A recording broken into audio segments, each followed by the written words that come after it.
robots packed your groceries in the supermarket, and it owed almost everything to its own investor. The man who built it, Joel Sung, had left Harvard.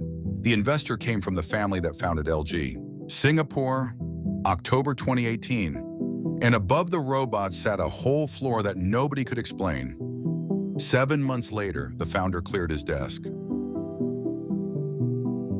2006. His father makes ink cartridges and his father has a stroke. Joel Sung is at Harvard, and the money stops. 10 years later, he'd give a magazine the whole scene in one sentence. We didn't have any more money for the school fees.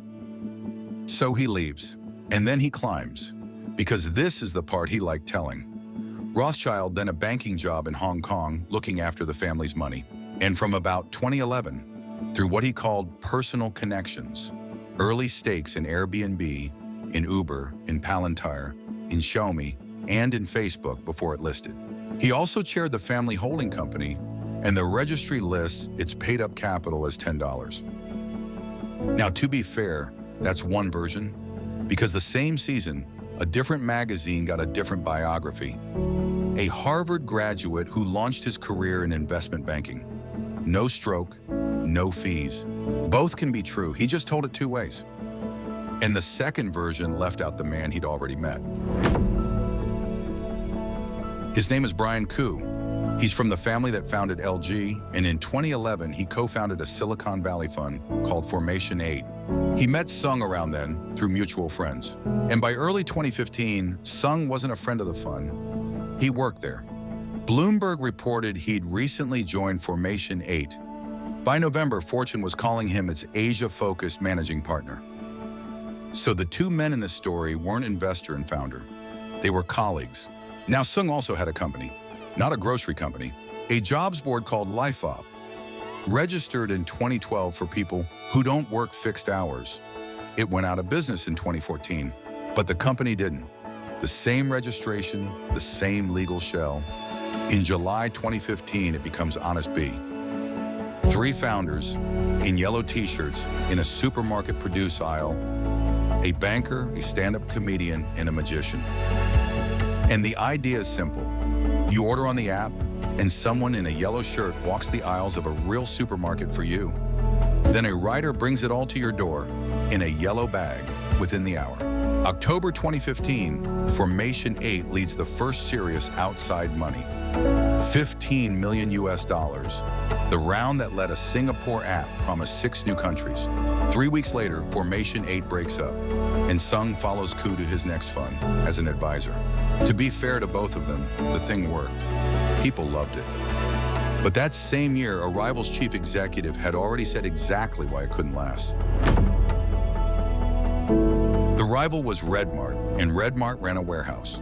Its then chief said picking and packing from a physical store can never be as efficient as a fully automated fulfillment center. Here's what that means. Every basket costs more to shop and deliver than it earns. So more baskets don't fill the hole. They make it wider. honestbee grew anyway. The 29th of March, 2016, a product page goes live 2 days before April Fools.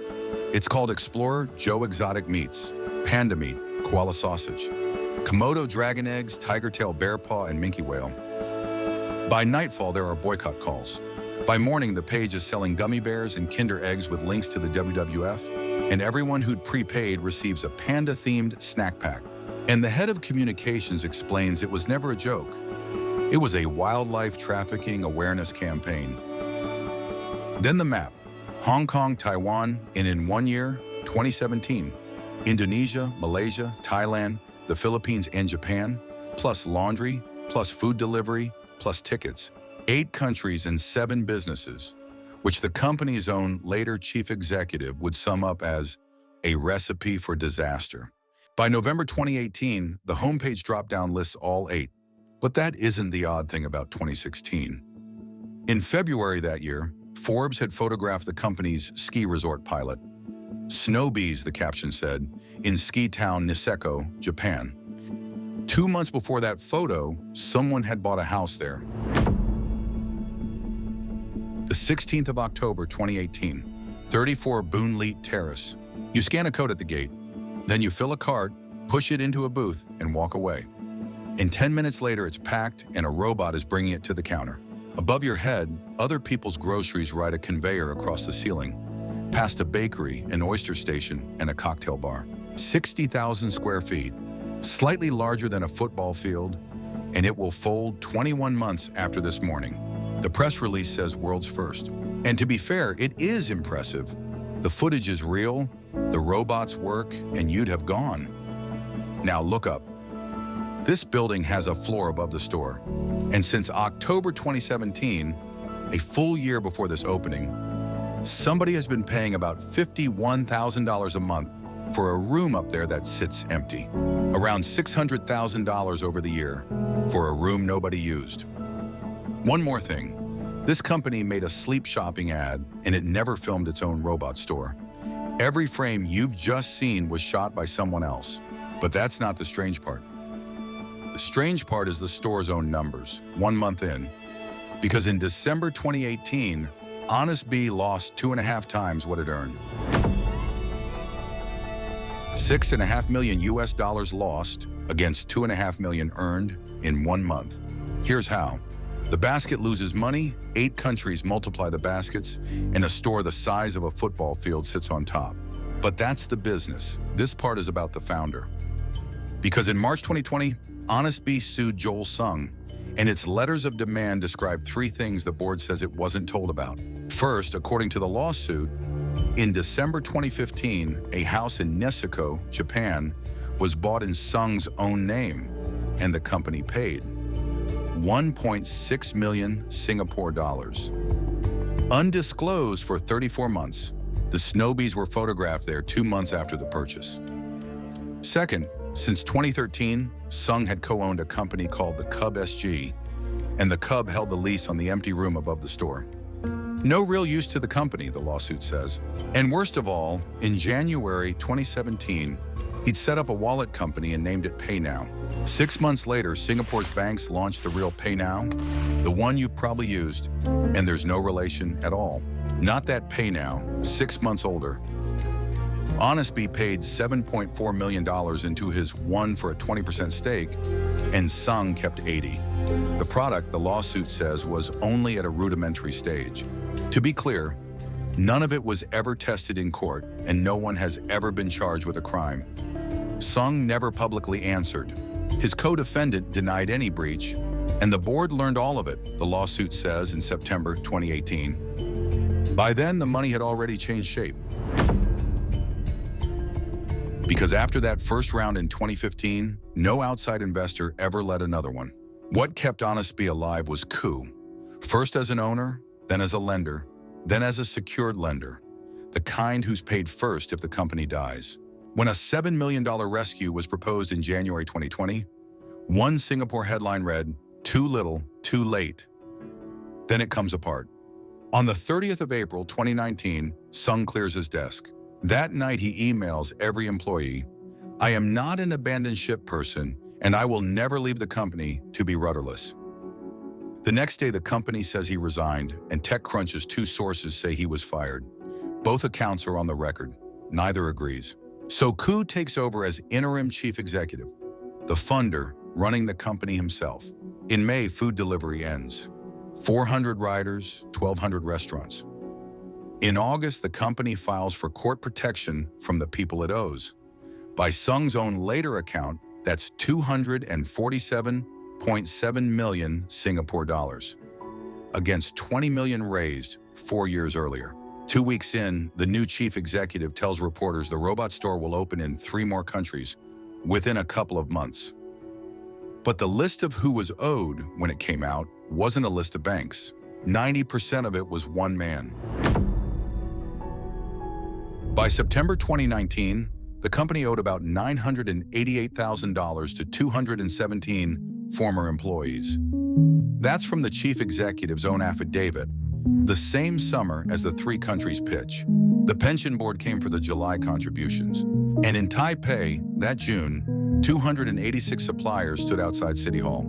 Their spokesman said honestbee had disregarded our complaints and dealt with us in a dishonest way. Then the plan, January 2020. Small creditors would be paid in full. Around 800 others were offered 3 cents on the dollar, plus shares in a new company. And the biggest creditor would swap what it was owed for control of that new company. The biggest creditor was Koo. Koo and his vehicles were owed about $258 million, 90% of everything. The man who funded it was the man it owed, and everyone else, the staff, the suppliers, the riders, shared the other 10. The 10th of February 2020, the robot store closes temporarily, a coronavirus notice, until the 23rd, then the 29th. It never reopens.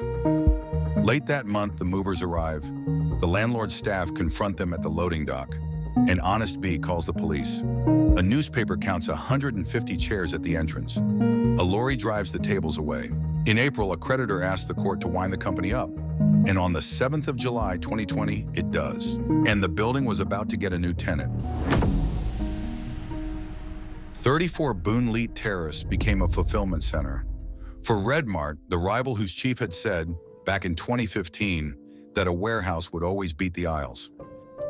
Then the courts. A Korean brokerage had paid Sung $5.1 million for honestbee shares he never delivered. In 2021, a high court judge found his share certificate in all likelihood fabricated.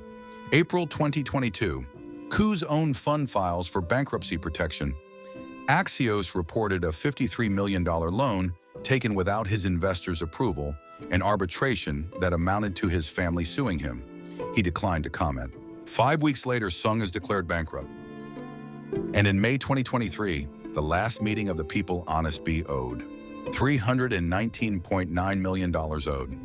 And after 3 years of selling off what was left, the liquidators had recovered $720 from an overpayment on an electrical supplies invoice.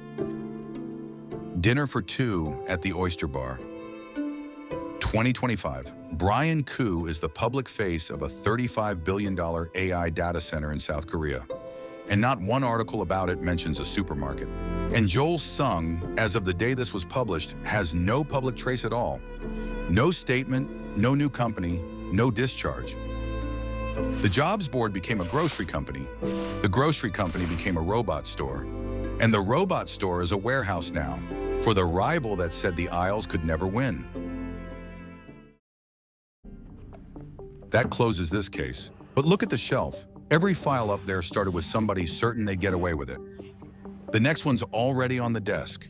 If this was worth your time, subscribe. There's another case on your screen right now.